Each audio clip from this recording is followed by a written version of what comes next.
ইন্নাল হামদালিল্লাহ আউযু বিল্লাহি মিনাশ শাইতানির রাজিম বিসমিল্লাহির রহমানির রহিম।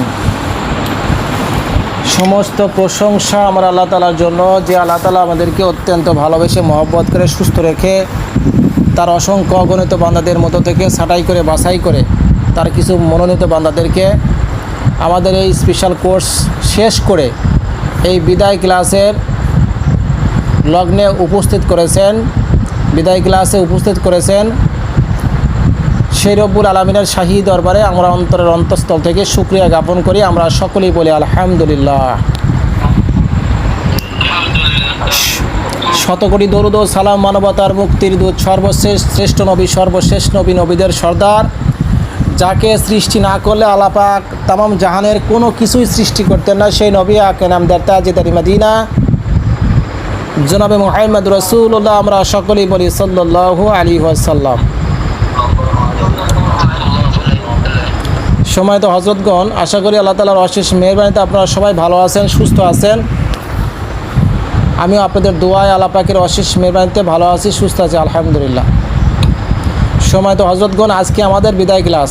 অনেকে ক্যামেরাতে দেখতে পাচ্ছি না, ক্যামেরাতে আজকে যদি যারা থাকবে না তারা মনে করবো তাদের মতো হতভাগা কেউ নাই, বুঝতে পারছেন? যখন যতটুকু অজুহাত করেছেন আপনারা, আমি অজুহাত মেনে নিয়েছি, কিন্তু আজকে যারা ক্যামেরাতে থাকবো না তাদেরকে মনে করবো তারা আমার ছাত্র বলে গণ্য নয়, তাদের মধ্যে অহংকার আছে, আমি এটা মনে করবো, কিন্তু এটা বুঝে নেন। যারা আজকে ক্যামেরা থাকবে না তাদেরকে আমি মনে করবো যে তারা আমার ছাত্র নয়, ঠিক আছে? তাদের মধ্যে অহংকার আছে। ঠিক আছে যান, সমস্যা নাই। তো সবাই ক্যামেরাতে থাকার চেষ্টা করবেন ইনশাআল্লাহ। শেষ ভালো যাওয়ার সব ভালো তার, ঠিক আছে? এই হলো বিষয়। তো আজকে আমরা প্রথমে কিছু শিখব। প্রথমে কিছু বলতে কি গুরুত্বপূর্ণ একটা বিষয় আপনাদেরকে শিখিয়ে দেব। তো এটা ভেবেছিলাম দেবো কিনা তা দিয়ে দেই, রেখে লাভ কি? টাকা পয়সা তো আর লাগতেছে না, তো এটা দিয়ে শিখিয়ে দেই। খুব দ্রুত লিখবেন, কিন্তু খাতা কলম রেডি করেন।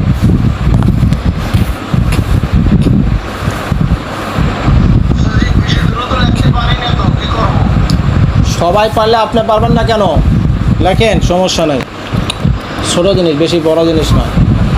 এই জিনিসটা আমরা যদি কেউ মিউট না করে, কেউ কথা না বলি, মিউট করে দেন।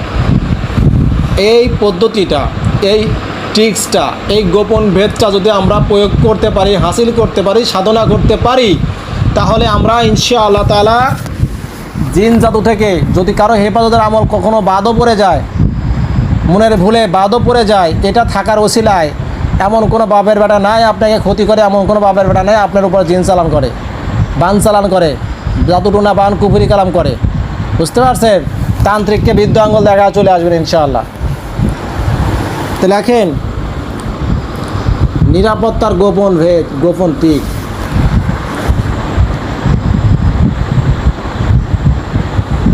কোনো বই পুস্তকে এগুলো পাবেন না, বুঝতে পারছেন? বই পুস্তকের ওস্তাদ না। দ্রুত লিখবেন, কারণ আপনাদেরকে কিছু বক্তব্য আমার শোনা লাগবে, তাই না? সবারই মনের ভাব কিছু প্রকাশ করা লাগবে শেষের দিন। লেখেন, অমাবস্যার দিনে একটা আপনার খাটের নিচে, তোষকের নিচে বা খাটের সাথে বেঁধে রাখবেন, আপনি যে খাটে শয়ন করেন বা ঘুমান, ওকে? আর একটা আপনার নিজের কাছে রাখতে পারেন। হয়তো কোথাও যাচ্ছেন কবিরাজি করতে, কোনো রোগীর চিকিৎসা করতে, কোনো বাড়িতে চিকিৎসা করতে যাচ্ছেন, এটা পকেটের মধ্যে, পাঞ্জাবির পকেটের মধ্যে, জুব্বার পকেটের মধ্যে বা আপনার পকেটের মধ্যে রাখবেন, ঠিক আছে? বা আপনার ব্যাগের মধ্যে ক্যারি করে রাখবেন। ইনশাআল্লাহ কোনো তান্ত্রিকের ক্ষমতা নাই, কোনো জাদুঘরের ক্ষমতা নাই, কেমন এমন কোনো অশুভ শক্তি নাই আপনাকে। এইটা যতক্ষণ আপনার কাছে থাকবে, এই জিনিসটা যতক্ষণ পর্যন্ত আপনার কাছে থাকবে, এমন কোনো তান্ত্রিকের বাপের বেটা নাই, জিনের বাপের বেটা নাই, কোনো অশুভ শক্তি নাই ইনশাআল্লাহ তাআলা আপনাকে কোনো ক্ষতি করে, এমন কোনো কেউ নাই যে আপনাকে ক্ষতি করে। সব ধরনের অশুভ শক্তি থেকে আল্লাহ পাক আপনাকে এই আমলের বদলতে, এই দ্রব্যের মাধ্যমে আপনাকে হেফাজতে রাখবে ইনশাআল্লাহ।